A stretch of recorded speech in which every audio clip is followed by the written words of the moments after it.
రైతులని దగా చేసింది రేవంత్ రెడ్డి ప్రభుత్వం. బీజేపీ జాతీయ నాయకులు పొంగులేటి సుధాకర్ రెడ్డి.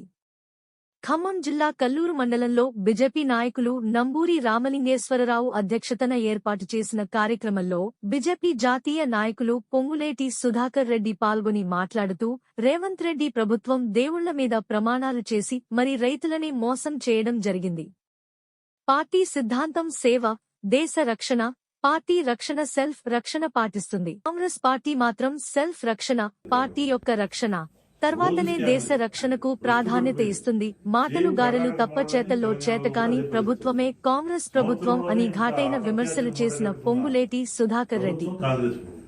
అంటే వాళ్ళు పై మెరుగు లేదు, అమెరికన్ డైమండ్ పాలన నడుస్తుంది. మోడీ గారిదా ఒరిజినల్ కోహినూర్ డైమండ్ పాలన, క్వాలిటేటివ్ గవర్నెన్స్.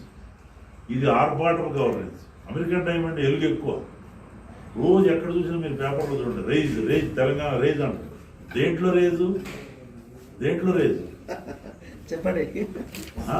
చెవులో పూలు పెట్టడంలో రేజు, దగా చేయడంలో రేజు, అప్పుల్లో రేజు. 7 లక్షల కోట్ల అప్పులు చేసి కేసీఆర్ ఫామ్ హౌస్ పరిమితి. ఈయన వచ్చిన 1 సంవత్సరం 1,00,000 కోట్లు. దీంట్లో రేజు. నిరుద్యోగులు చెవులో పూలు పెట్టి నిరుద్యోగ వృత్తి ఇస్తానని ఇవ్వకుండా చెప్పడంలో రేజు. రైజ్ తెలంగాణ 4,000 రూపాయలు ఇస్తాను వీళ్ళు చెప్తుంది కదా, లేదు. గృహలక్ష్మి లేదు. రైతు భరోసా 15,000 లేదు.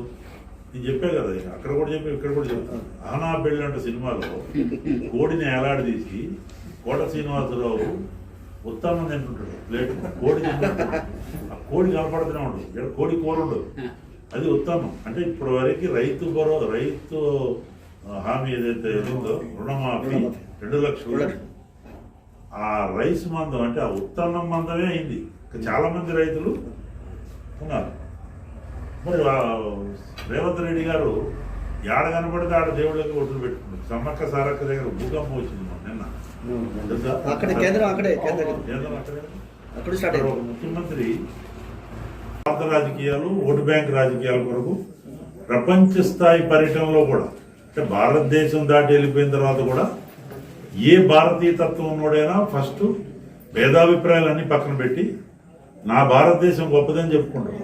ఏదన్నా వ్యక్తిగతంగా సిద్ధాంతపరంగా భేదాభిప్రాయాలు అంటే మేము చూసుకుంటాం, మా భారతదేశంలో చూసుకుంటాం అంటాం. కానీ రాహుల్ గాంధీలు గొప్పతనం ఏంటంటే విదేశాల్లో పోయి కూడా నా దేశంలో నియంతృత్వం ఉంది, నా దేశంలో ప్రజాస్వామ్యం లేదు, ఇక్కడ ఉందని. ఇంకొకటి, ఇక్కడ పారిశ్రామికవేత్తలను కూడా అక్కడ పోయి మాట్లాడు. ఇదేమో బెస్ట్ ఈస్ట్ ఇండియా కంపెనీ ఇలా చట్టం ఆదానికి వర్తిస్తుంది.